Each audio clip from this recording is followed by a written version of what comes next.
feel the Spirit of God in here. Pastor. What's up, man? Brother? You arrest this week? No, we're fine. There's the piano player. Hey, what's up? Take a rest. Now, I met all these guys last Friday night. Now we're brothers, so I got to say hi to them because I haven't seen them in about a couple of days. But listen to me. God really spoke in my spirit this week, and I've really felt something very strong. And it brought me back to a vision that I didn't see, but somebody shared with me years ago. Y'all listen real close to this. It's very good.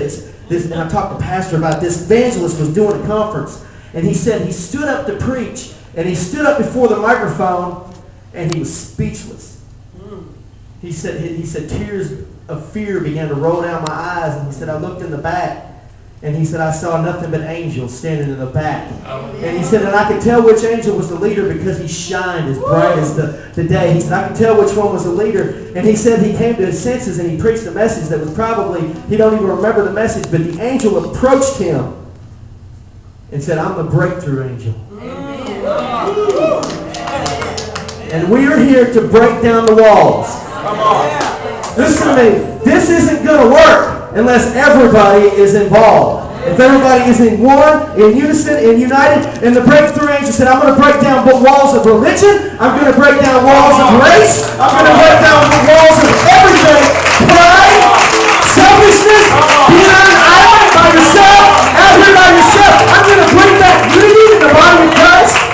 Come on, he's going to bring that back. If you will allow him to, he can break down those church walls. We're not talking about getting a bulldozer and tearing your church down. What I'm talking about is breaking down the walls of religiousness. How prideful is it to think that you're the only church that knows God?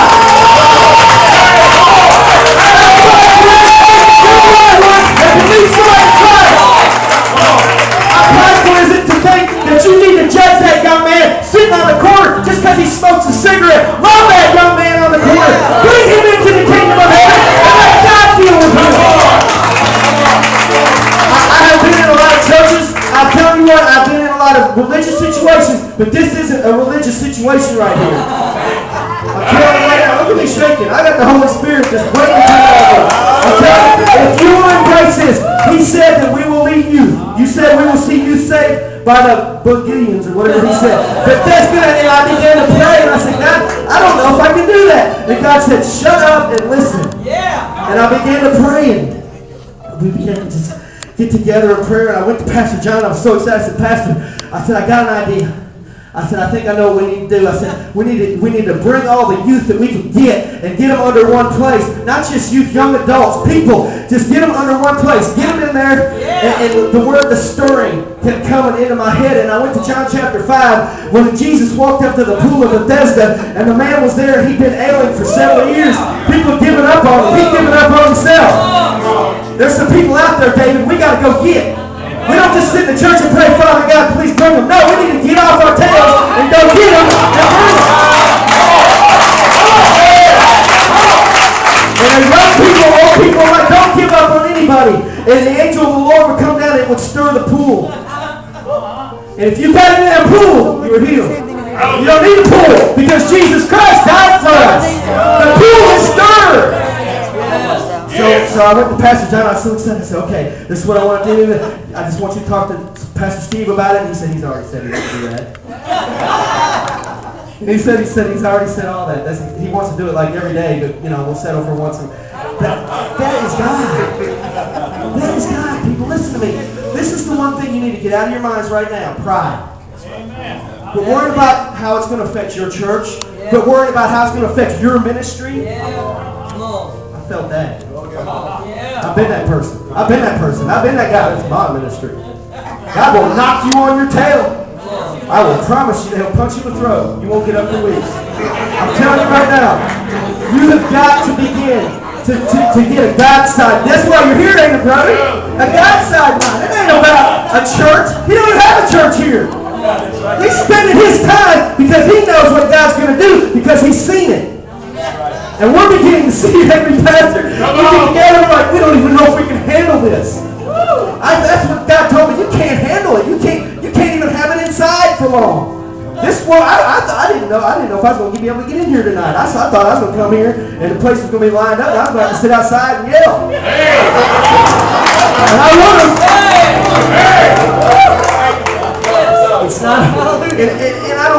I'm up here speaking. I don't care if I'm out there praying and jumping up. I don't care what I do in this. God spoke to me. He said, the night you do it, it's got to be about me. It can't be about a band. It can't be about anything. It's got to be about me. And I believe that the stirring, guys, Jesus talked to that one man. But I know my Jesus. I know my Savior. He didn't leave the rest of them there to die. The Bible doesn't give an account of it, but I guarantee he went to everybody there and said, pick up your mat and go. Pick up your mat and go. There's some teenagers out there. There's some young people that are 20, 21 through 30 that are addicted to drugs, that are addicted to sex, that are addicted to everything that Jesus. I'm going to tell you something. What happens to a 27-year-old man who's now 30-something? When God gets a hold of him, he won't let go. Because I tell you, I've tried messing it up several times. The devil's tried messing it up, but I'm still here. So God's got something for me, but this is it, my prayer for you tonight.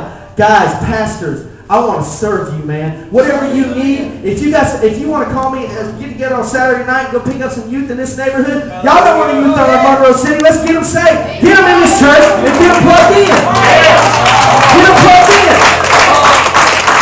Where's the other pastor? Stand up. I want you to get my number tonight. And if you know some kids that need ministered to, I've got several guys who say they're called, and they don't even know what's coming for them yet, but they are called, and I know they are. We're going to get them plugged in. If they live in Hannibal, we'll plug them in the Tabernacle of Praise. If they live here, we'll plug them in here. If they live in Palmyra, if they live in Mexico, we'll start a church in Mexico. Whatever we got to do. And I'm going to close with this. The T-shirt. We began to design the T-shirt, and I got so excited because we wanted a T-shirt. Is that all right?